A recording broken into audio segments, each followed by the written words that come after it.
SENASA, Seguro Nacional de Salud, la ARS de todos. Afíliese llamando al 809-333-3822. SENASA, la ARS de todos.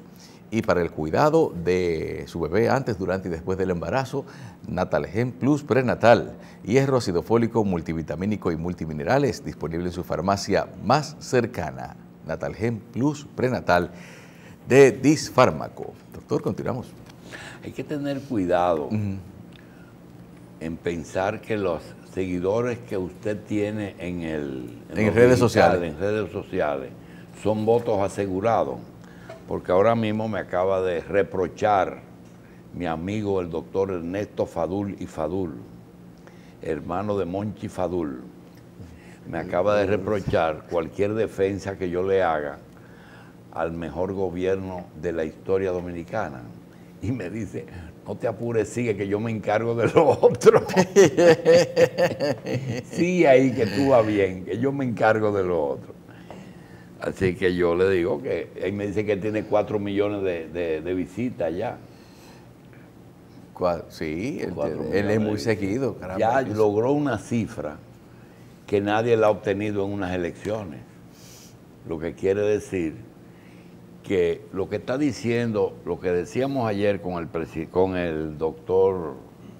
general Soto Jiménez, de por qué el discurso, la capacidad, el que tiene que ser, no logra transferir esa capacidad y esa calificación a votos.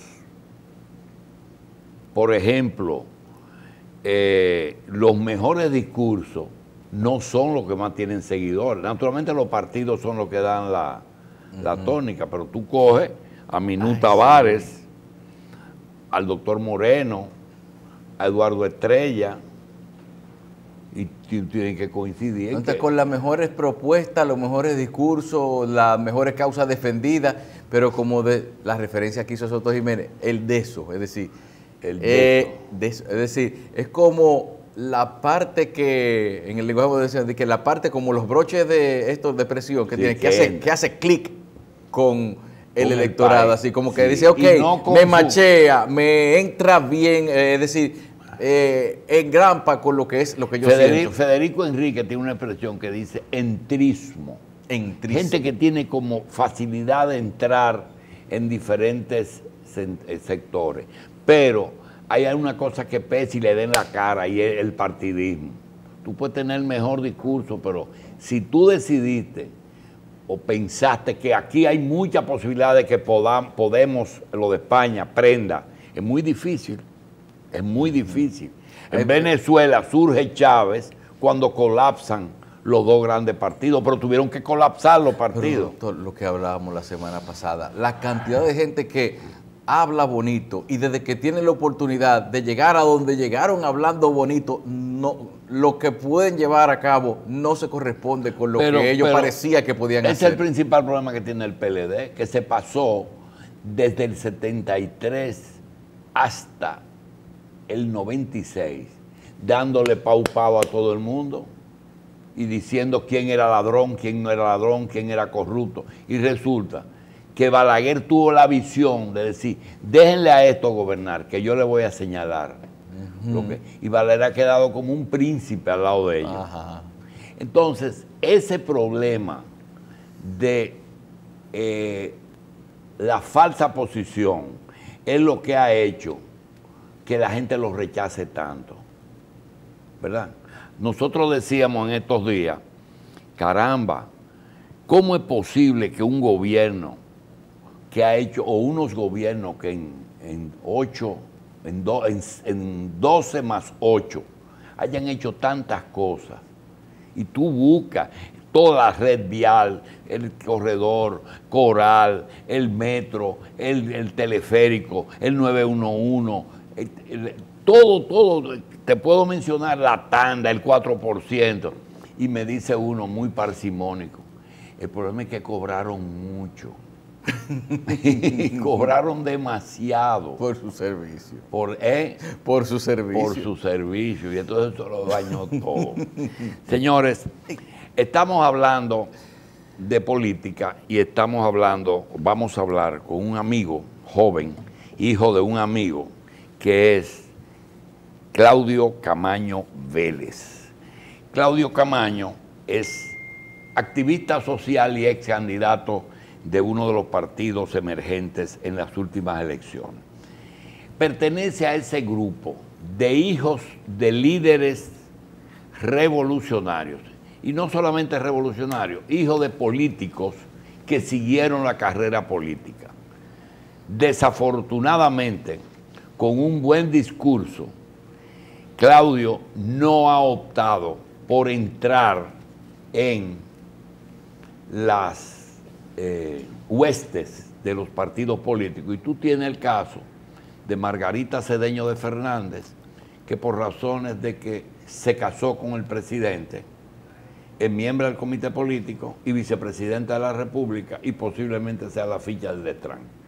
Un jovencito que se llama Omar Fernández tiene todo un futuro por delante. Sin embargo, Claudio Camaño, que se preparó para la política, estudió política, tiene una posición muy clara sobre la situación, no cuenta con la infraestructura que sostenga una figura de este tipo y esté pensando, al igual que muchos amigos, que tarde o temprano el pueblo se dará cuenta de que él tiene razón. Yo le doy la bienvenida a Claudio y lo comienzo preguntando, Claudio, ¿y si no reencarno nada? ¿Qué pasa? Saludos, muy buenos días. De verdad que usted nos honra con su amistad. Para mí es un honor el hecho que usted igual para nosotros, me presente como su jóvenes amigo, que son orgullo de este país. Que usted me presente como su amigo, para mí eso es más que un honor. De verdad que sí. Y yo también lo siento así a usted. Y siempre resalto todo el respaldo que usted nos ha brindado a lo largo de nuestra todavía breve carrera social y política. Fíjese, ustedes mencionaban al inicio el tema de los partidos políticos. Sin duda estamos en una fase transicional, porque estamos en una fase en la cual la población ha ido perdiendo credibilidad en las estructuras políticas, pero en la cual las estructuras políticas tienen el monopolio del acceso al poder. Y por lo tanto, sin duda debe darse en nuestro país un acuerdo, un pacto entre la sociedad y los partidos políticos. Porque sin los partidos políticos la sociedad no puede acceder a los espacios de poder. Entonces una sociedad que no cree en los partidos, pero que necesita a los partidos. Y un partido que también necesita de la sociedad. Recientemente Mark Penn publicó una encuesta donde el 59% de la población dominicana no cree en los partidos políticos, lo cual muestra que sin duda hay una crisis de credibilidad de las organizaciones políticas. Y ese mismo orden sigue. Sí. Y contéstanos, ¿tú crees que estamos tú sabes que hay épocas, sí, hay eras, la era de Trujillo, la era de Balaguer, que tuvo dos eras, tuvo la era de los 12 y la hora de los 10. Sí. Tuvimos la era del PRD con 7 meses de Bosch, 4 de Jorge Blanco y 4 de Guzmán y 4 de Hipólito, pero sí, eso fue eras bien definidas. Estamos en la era del PLD. Claudio, ¿estamos en el ocaso de una era de un partido político?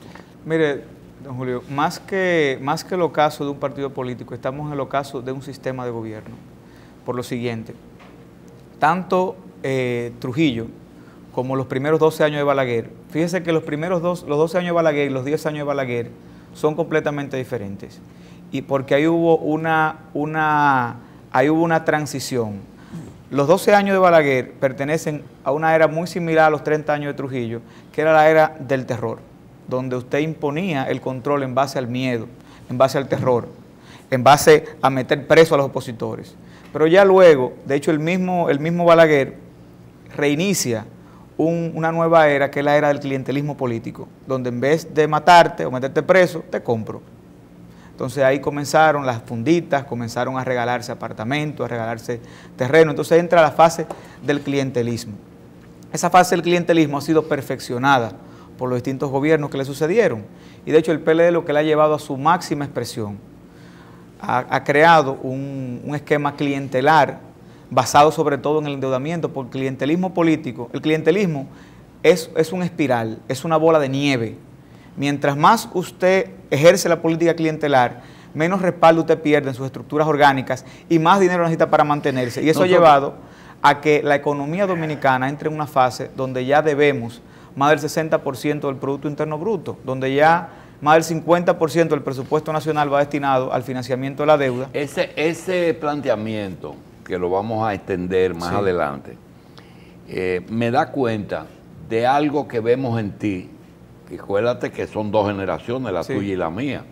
Yo me voy más bien por lo práctico y tú tratas de tomar la experiencia histórica que has leído y que has aprendido, pero sin embargo tiene un elemento que quizás tú no te hayas dado cuenta, que nosotros los que estamos en las gradas, que vemos y es lo siguiente. Generalmente los que asumen la posición tuya tienen dos componentes. Un componente es el diploma de graduados en antibalaguerismo.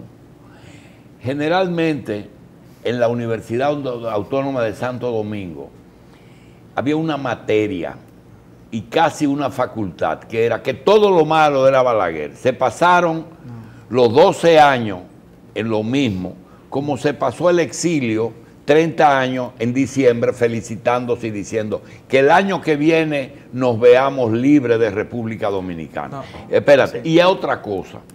Se ve en ti que tu posición es por convicción y que no está infectada del resentimiento, que pudiste perfectamente serlo. Primero, eres sobrino de una persona que luchó junto a tu padre, es decir, de dos héroes que son los únicos que han enfrentado a Estados Unidos en una guerra, porque ningún país de América ha tenido una guerra como la que tuvimos. Sin embargo, tú ves eso como un acontecimiento histórico, no lo tratas de capitalizar, no viene a los medios a decir, yo soy hijo de Claudio y sobrino del coronel Camaño. No lo dice.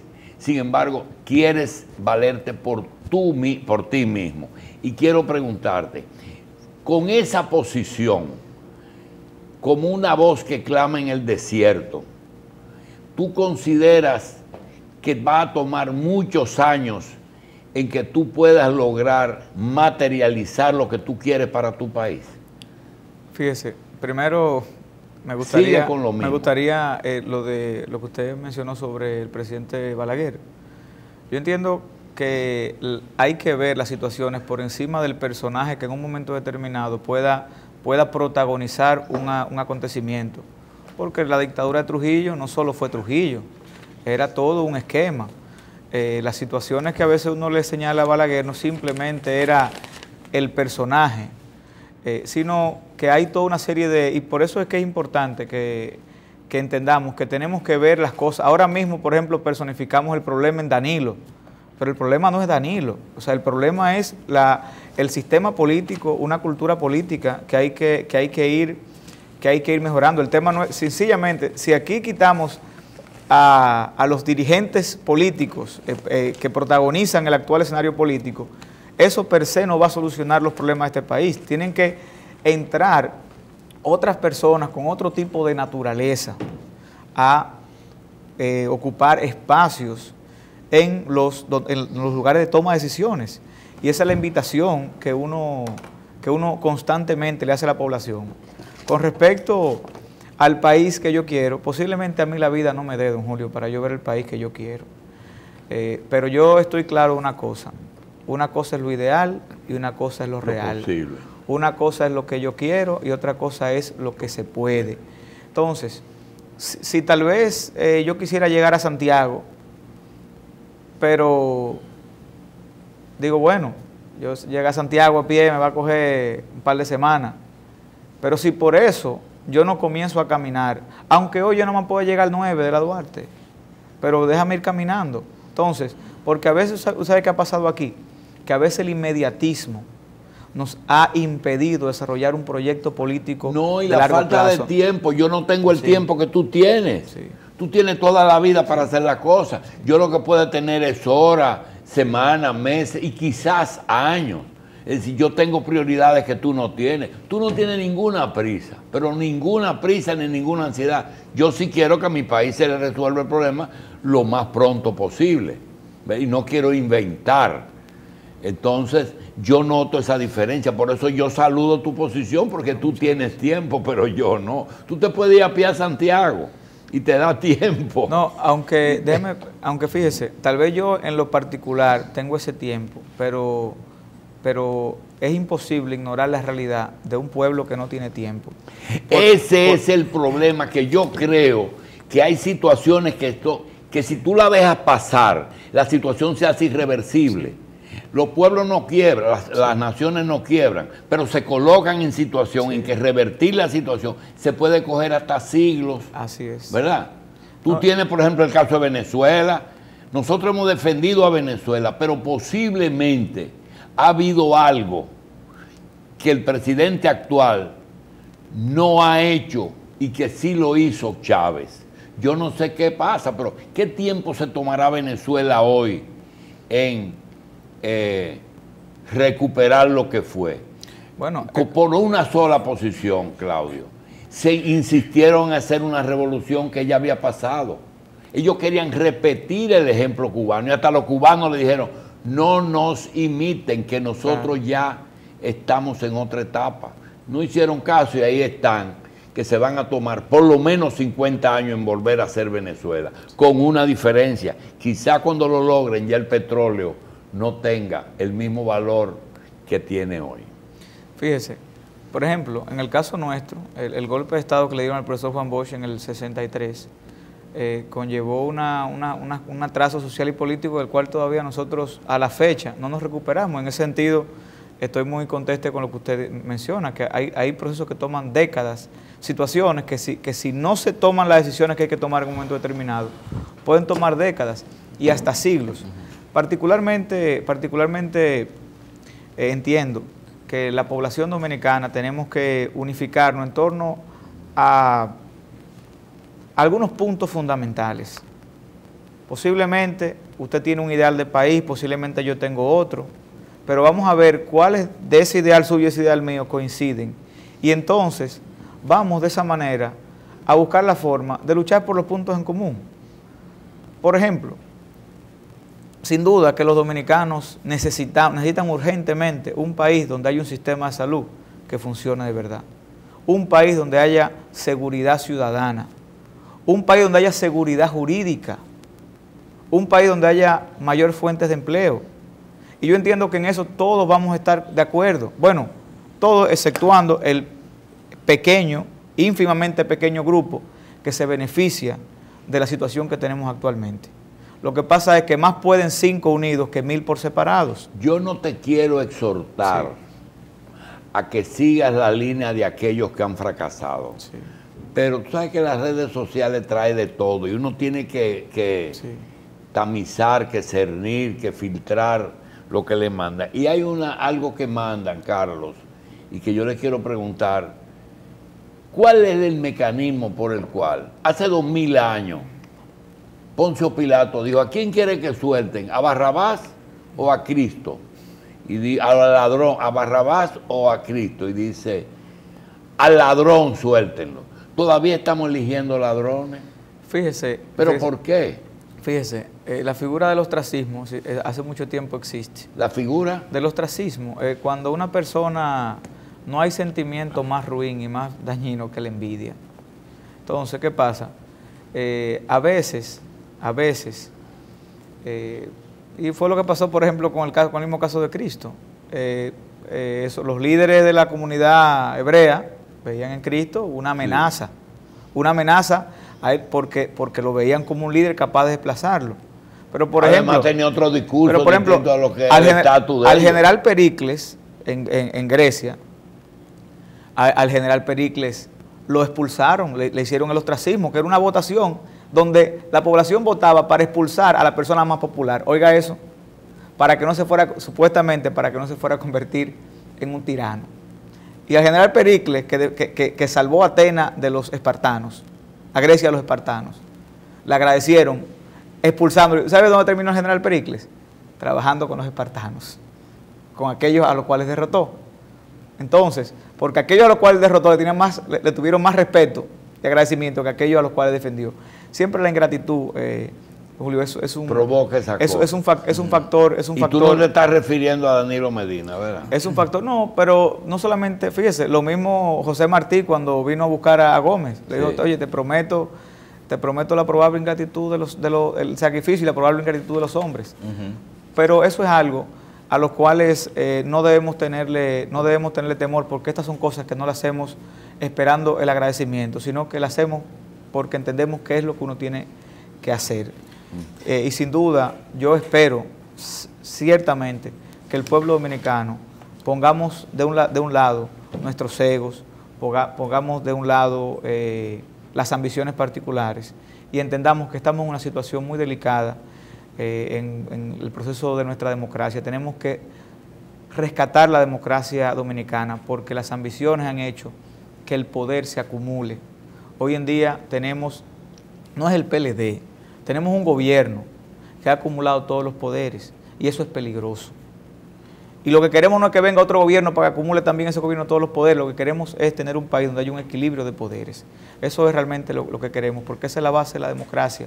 Y la democracia ha estado, hasta el momento, es el mejor sistema de gobierno que ha conocido la humanidad. Claudio, hablas de que estamos ya viendo lo que es, en los albores de lo que es el final de una forma de hacer política, pero queremos saber, ¿crees que ya hay algún indicio desde tu punto de vista de que estemos ya transitando más allá de lo que es el voto por hambre, el voto por agradecimiento, el voto por preservar un privilegio o bajo la influencia de creer que si cambia el que está o los que están se van a perder el privilegio?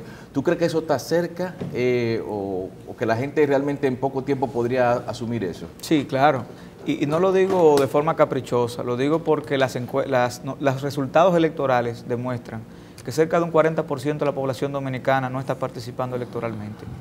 Danilo Medina, que se precia de que sacó un 62% de las votaciones, que de hecho yo tengo mis reservas con eso, de hecho tengo elementos de prueba para que no lo declararon inadmisible, de que aquí hubo estrategias fraudulentas en las elecciones, pero sin entrar en ese tema, vamos a poner el hipotético e improbable caso de que haya sacado el 62%. Danilo sacó el 38% del electorado. Fueron más los que no votaron que los que eligieron al presidente de la República. En unas elecciones donde sobró dinero para dar, habían personas que ya acercándose a las 6 de la tarde iban y tiraban fajos de dinero para arriba, esto es por tal candidato, y tiraban 50,000 pesos para arriba, porque ya no le había dado tiempo de repartirlo. Entonces, ¿por qué esas personas no votaron? Sencillamente, porque no. Si esas personas fueran personas que van a traficar con su voto, a vender su voto, lo hubiesen vendido.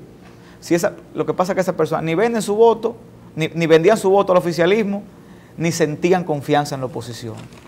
Y precisamente esa es un dato, ese descontento de la población que va manifestando que cada vez el sistema político dominicano tiene que dar una renovación. Bien.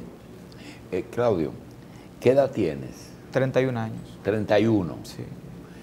31 años, si tú le das para atrás, vas a encontrar 18 de este siglo y posiblemente 12 del anterior. Si tú eres un hombre de los 80, naciste 87, en el 86. 86. Final del 86.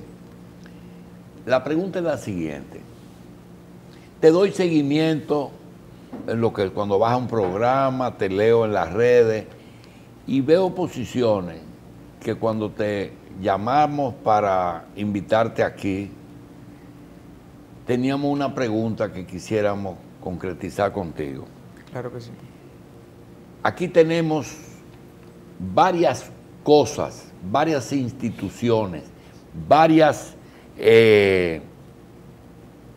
corrientes que no son más que copias de corrientes internacionales. Los centros de pensamiento, las teorías económicas que se han impuesto desde los años 90 en adelante, el mismo socialismo durante muchos años. Pregunta, si tú fueras a copiar, como hicimos ayer mismo, dijimos que la seguridad social es una copia al calco de Colombia. Cogieron Colombia y la trajeron y la aprobaron el tema. Si tú fueras a copiar un sistema, sin decirme, no te voy a aceptar, oye, me voy a poner arrogante, no te voy a aceptar que me digas que cada país tiene su estructura y sus necesidades. Ya estaba pensando. No. Si tú tienes que emular, imitar un sistema, no importa que sea inalcanzable. Por ejemplo, decir, bueno, yo quiero ser como Noruega, como Suecia, como Finlandia, etcétera. ¿Qué es lo que más cerca está en caso de que en un momento dado tú llegues a una posición de decisión en tu país? Bueno, yo precisamente le iba a dar la respuesta que usted me dijo que no le diera. Cada país tiene su... Porque sin duda, calcar una realidad y extrapolarla a otro país con otra realidad, generalmente no da buenos resultados. Bueno, pero tú no calcaste a tu papá ni a tu tío, tú tienes tu propia estructura. Y de hecho, por eso te fíjese cómo aquí, como usted decía, por ejemplo, en la década de los 70, sí, se daba el tema de que yo era, por ejemplo, usted era comunista, pero pro-ruso, yo era comunista, pro-chino, y usted y yo éramos más enemigos, usted y yo. Que el enemigo del capitalismo. Que con el verdadero enemigo. ¿Usted entiende? Oiga, situaciones completamente absurdas, fomentando el sectarismo, fomentando la división. Particularmente, aquí se pudiese calcar, por ejemplo, la realidad que está aplicando este presidente Duterte. Sí, imagínate. Eso sería interesante lo que está aplicando en Filipinas con el tema de la política anticorrupción. Aquí yo particularmente estoy de acuerdo y lo digo aquí. Espérate. ¿Los chinos o Filipinas? No, Filipinas. Ah. Duterte, el presidente Duterte. Sí. El presidente Duterte de Filipinas, que ha aplicado una política anticorrupción bastante fuerte, donde hay pena de muerte. Y no es injusta. Para los corruptos. ¿Cómo? No es exagerada. Mire, exagerado es que por un ministro de salud o un ministro de gobierno hacerse una villa en una montaña, se desabastengan los hospitales y se mueran los niños y se mueran las personas. Eso sí es exagerado. Exagerado es que nosotros seamos el segundo país con mayores muertes de accidentes de tránsito. De tu pasividad aparente, sí. Tiene genética que es paterna. Es decir, cuando tu padre vio que era injusta la ocupación ilegal de tierra, él tomó la decisión de defender la propiedad privada. Sí, claro. Y no se lo dejó al Estado porque vio que el Estado permanecía.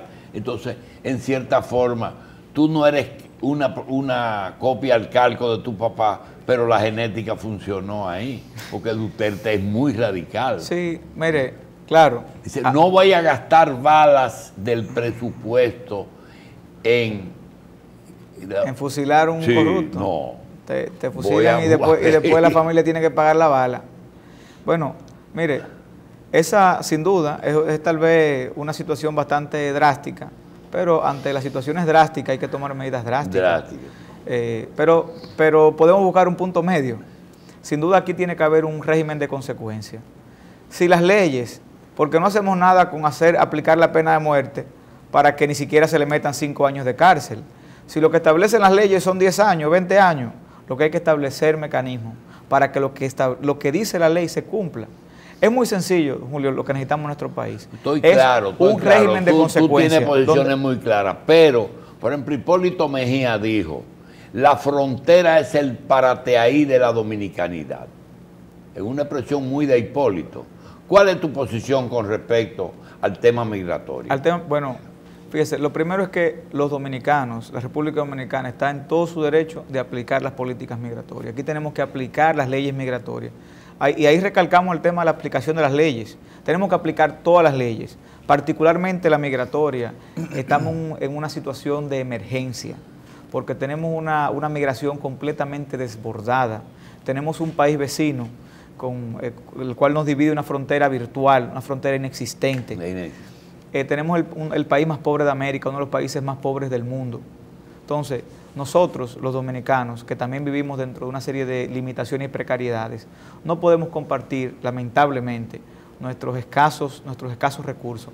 El derecho a la salud es un derecho de todas las personas, pero el derecho a la salud en la República Dominicana debe ser primero un derecho de los dominicanos, lo mismo que la educación, lo mismo que los demás derechos, porque la República Dominicana es el país de los dominicanos y es el país para los dominicanos. Y aquí tiene que entrar aquellas personas que nosotros las invitemos a entrar y estar y permanecer aquí en las condiciones que nosotros le digamos que puede permanecer. Y eso entiendo, eso es no solamente una prerrogativa de nuestro país, es una prerrogativa de todas las naciones soberanas. En cuanto a la frontera, nosotros necesitamos establecer una frontera real. Establecer una frontera real con muro, ¿verdad? ¿Cómo? ¿Tú no participas de la idea del muro? Mire, don Julio, una frontera real sin duda tiene que implicar algún tipo de infraestructura. Y particularmente la idea del muro, incluso ayudaría a dinamizar la economía en la frontera porque generaría mano de obra, sería realmente. Además, si nos ponemos a costear ese muro construido de manera eficiente, porque si lo construyen esta gente, ese muro va a costar más que la muralla china, de manera eficiente, realmente tendría menos costos que los costos que genera la inmigración ilegal. Pero mira, a veces hay el temor de coincidir. Y si dice el doctor Junior Espinosa que coincidir no es malo, pero a veces disentir es malo. Sí. Como tú has estado desde que te dedicaste a una política cerca de un grupo, que es el grupo anticorrupción, sí. Como si la gente te ve y te dice, ¿de quién es Claudio? Y dice, bueno, él es de la Marcha Verde, en principio, de los principios que andan. Pero si te entras en detalle y entras en el caso de poner a Duterte, no querer imitar eso, pero entender por qué él lo hace. Sí. O de que tiene que haber una frontera o no haber una frontera. Quizás eso no es el 100% de lo que esos compañeros de lucha tuyos enarbolan. ¿No tienes temor de disentir de ellos en algunos temas? Bueno, lo que pasa es que Marcha Verde, ahí confluimos una cantidad diversa de pensamientos donde nos hemos puesto de acuerdo en algunos puntos y en otros tenemos posturas disímiles. Pero, o sea, ellos disienten de mí, o sea, hay algunos compañeros que disienten de mí, que yo disiento de ellos, y disentir es parte de la democracia. Es parte de la democracia. En los puntos que estamos de acuerdo, ahí estamos de acuerdo. Pero hay otros puntos en los cuales no estamos de acuerdo. Te voy a mostrar. Sí. Quiero que mires ese letrero que está ahí. La defensora del pueblo es partidaria de que la Cueva de las Maravillas se proteja en manos del Estado, que no se venda, no se done, no se permute ni se arrienda. Es un área protegida, patrimonio cultural y reserva antropológica. Tú has tenido la oportunidad de vivir en una zona geográfica en que las cuevas son una constante, desde Jaina hasta Higüey. El litoral sur está llena de cuevas y una es la de las Maravillas, tú tienes los Tres Ojos, más adelante de la casa donde tú viviste había una cueva que la gente usa.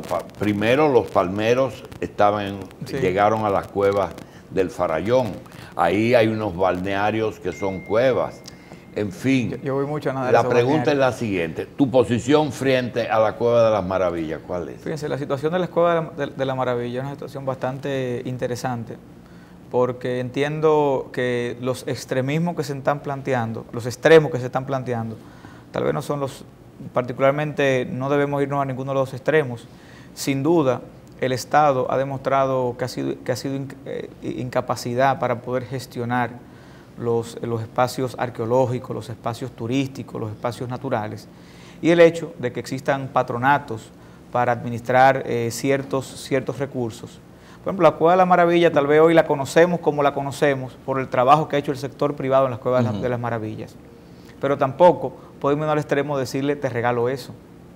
Sencillamente decirle, ok, eso va a seguir siendo propiedad del Estado y ustedes lo siguen gestionando, pero el Estado no puede desprenderse de su propiedad. Es como que yo soy amigo suyo y usted me presta un apartamento. Mira, ese apartamento yo tengo vacío. Yo te dejo que me lo administre, pero por favor. Mira, cuídamelo no porque no quiero que me lo invadan. Si está vacío, fácilmente me lo invaden o se me daña. Y yo estoy ahí viviendo, pero de ahí a que usted me diga, te regalo ese apartamento. Entonces ya hay un punto donde ya la cosa como que se torna inaceptable. ¿Tú crees que en 2 años que le restan 615 días les resta al país para vivir unas elecciones presidenciales el 17 de mayo del 2020? ¿Tú crees que esos 615 días preparar al votante para sustituir un gobierno, casi un régimen, porque manejan todos los poderes, y colocar en esa posición a los gobernantes idóneos? Si eso debe ocurrir en mayo del 2020, o tú crees que hoy día hay necesidad de salir de los gobernantes, hoy, no esperar tanto. Mire, don Julio, si de mí dependiera, yo saliera de aquí de este canal a sacar a Danilo del Palacio, si de mí dependiera. Sí. Porque yo entiendo que se han convertido en una amenaza para el país, para la democracia, para los derechos, para las libertades, para la vida del dominicano. Se han convertido en una amenaza. Y cada día que esas personas pasan ahí nos cuestan más de 10 millones de dólares de endeudamiento diario. Además de todas las situaciones por la falta de servicios y de reconocimiento de derechos. Eso sería lo ideal. Ahora, pero lo posible que es. Entonces, ahora lo posible es que vayamos articulando la manera de que nos unamos, tanto las fuerzas políticas de oposición como la sociedad que no participa, que no milita políticamente. Eso que tú estás diciendo, te voy a hablar de experiencia, sí, te permite una licencia para, es decir, el hecho de que si fuera por mí, fuera y sacara a Danilo, a su partido y a su gobierno del poder, porque esto no resiste más, pero te da licencia para gastarte el lujo de decir que Duterte podría ser un ejemplo a seguir, o que la frontera tiene que ser física. Esas dos cosas te la perdonan por el hecho de decir a esa gente hay que sacarla hoy. ¿Tú estás consciente de eso? Mire, hay un gran segmento de la población dominicana que ha ido haciendo conciencia. Y usted decía que si la población está preparada para un cambio político, un cambio de gobierno. Yo particularmente creo que sí. La población está preparada. Quienes no están preparadas todavía son las fuerzas políticas de oposición, que tienen que prepararse. ¿La población está más madura que los políticos? Sí, claro que sí. Y eso lo demuestran, por ejemplo, las manifestaciones sociales que constantemente se hacen. La misma Marcha Verde es una expresión de la madurez social y política que está tomando la sociedad Pero dominicana. Ni la misma Marcha Verde ha logrado la unidad ideal. Bueno, entre sus mismas fuerzas. Bueno, sin duda hemos logrado la unidad para ponernos de acuerdo en los puntos en los cuales estamos coincidiendo. Pero claro, hay que transformar esa energía en un proceso de conquista del poder político, porque los cambios se hacen de los espacios de poder. Y al poder se llega de dos maneras, o con las armas o con los votos. Particularmente espero que lleguemos con los votos, porque entiendo que recurrir a otro método es traer un trago muy amargo a nuestra población, y si podemos evitarle ese trago, hay que evitárselo. Además, la democracia dominicana debemos fortalecerla, jamás debilitarla. La institucionalidad tenemos que avanzar institucionalmente, no retroceder institucionalmente, y es fortaleciendo los mecanismos de democracia y de participación social, como vamos a poder fortalecer la institucionalidad de nuestro país. Precisamente, bueno, creo que una muestra de eso que dice es, tú apoyas un muro en la frontera, pero mucha de la gente de la Marcha Verde no quiere ni muro ni frontera, según aparenta a veces en algunos de sus pronunciamientos. Pero, Claudio, pero no es la respuesta que te dan. Te dicen cumplir las leyes migratorias, porque no se atreven a decir no quiero ni muro ni frontera. No, claro. Igual que con el aborto. El aborto terapéutico es la forma de meter por debajo de la puerta, decir, bueno, todo era terapéutico. Todo era terapéutico. Claudio, pero no vamos a meter a Claudio en ese lío. Pero sobre el asunto de la preparación de la ciudadanía, más que de los partidos en cuanto al cambio que viene, queríamos precisamente saber, según tú como joven y como analista de los cambios en las preferencias electorales, ¿qué tan cerca estamos de que la capacidad, fuerza o popularidad de un partido deje de medirse por la cantidad de gente que lleve un meeting? Porque, vamos a decir, puede haber un interés por lo cualitativo más que por lo cuantitativo. ¿Tú crees que podemos decir que ya está cerca la nueva forma de hacer política postcaudillista? Sí. Mire, sin duda, sí, claro, sin duda, tienes más resultados para un dirigente político caminar unas calles acompañado de 2 o 3 personas, ir casa por casa hablando con cada persona, que pasar por ahí con 5,000 gente atrás. ¿Por qué? Porque el que está viendo eso, el primero que dice, ven acá, vamos a ver a 5,000 gente, se necesitó dinero. Ese tipo que está gastando unos cuartos para esta campaña y va a gastar cuartos para llegar y que hacerlo bien. Si hay un electorado más crítico. Sin embargo, o sea, y una de las cosas que aquí tienen que pensarse y repensarse todos los que vayan a participar en los procesos electorales, es que esas estrategias tradicionales de hacer política, ya la población las está rechazando.